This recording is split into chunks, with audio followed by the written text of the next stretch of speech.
Good evening, everyone. This is Jerome Hale again. I'm just giving you guys a weekly update. We had another fabulous week in fifth grade this week. We are finishing up our science fair experiment. So coming into fifth grade, the fourth grade, the previous students' previous fourth grade year, they didn't really do a detailed science fair experiment, and science fair is a huge part of the fifth grade science grade. And so this year I wanted to start the students off with like kind of a mock experiment. They go through each component of the actual process. So when we actually go and do it, it's an easier transition. It also gives them an idea of what the writing is going to be like and things like that. So what we did was we did an experiment to figure out which brand of Doritos tastes better according to the fifth grade students.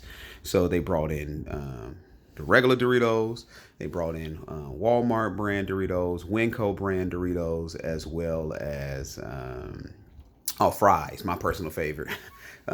Fries brand. And then we had like a blind taste test. We collected the data, we analyzed the data, we wrote step-by-step procedures and things like that. And so also a big thank you for those who contributed to the Doritos for the class.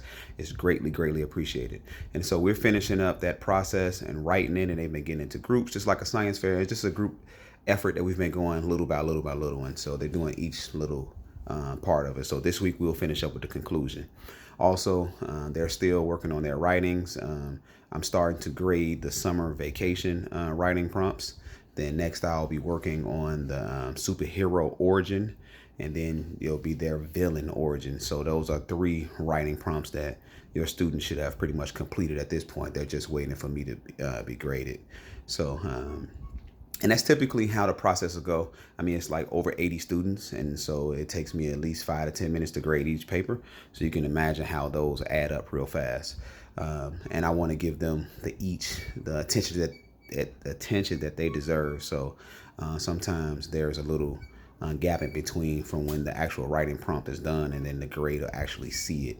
But your students will get those grades. Also, like I mentioned last week, sometimes I'll put in a grade of like a 7.5. If they gave maximum effort and they really worked hard on it, they'll get at least a 7.5, but then they have an opportunity to make the corrections that I've suggested and go back up to like a 9.5. So again, if you see those scores and you're not satisfied with the 7.5, and which I will hope that you wouldn't be, as well as your student, then they still have an opportunity to go ahead again and correct those. So be on the lookout for those, and you can actually look in the comments and see why or some of the things suggested that they need to make.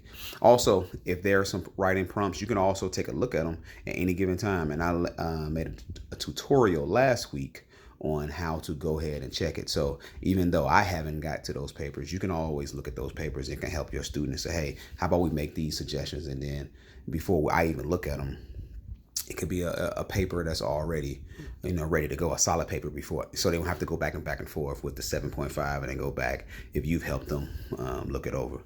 I want to talk about fees, our fifth grade fees. So every year the students have to have, I think it's like $20 for this year.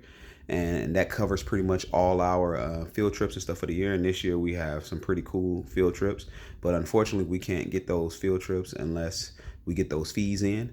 I'm going to see a bunch of you guys this week at parent-teacher conferences, and parent-teacher conferences are always a good time to go ahead and handle fees if you haven't already done so. I believe most of you guys have already done so.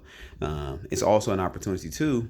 I'll have a detailed list of how many students that need fees paid. And so there's a lot of nice charitable families at CTA Humphrey. So if you see me at Parent Teacher Conference and say, hey, is there a family that I could pay for? Then absolutely. I talked with Miss Gail in the office, and she said you can just easily walk in there and write a check and say, hey, I want to pay for a fifth grade student. And of course, she won't give you the name and I won't give the names, but you can still donate, and then we'll address it towards that student. So let's just say Wednesday when I see you at conference and we have 4 students, then you could just pay for one of those, and now we have 3, and that would be greatly appreciated. Each class I've actually gave an incentive that they can reach as a class once that class is paid in full. So for example, once Mrs. Messina's class is paid in full, they have an incentive they can reach. Once Mr. Hale's class is paid in full, they have an incentive, and Mrs. Wynn. So help your students and help out another family, possibly make sure they all have a great field this year, and then they can get their class incentives. So again, I can't wait to see some of you guys this week. Well, all of you guys, and some people I haven't met yet, and some families I get to talk to. I mean, I love to talk, so this is my favorite time of the year. I can't wait to see you. Have a blessed week. Peace.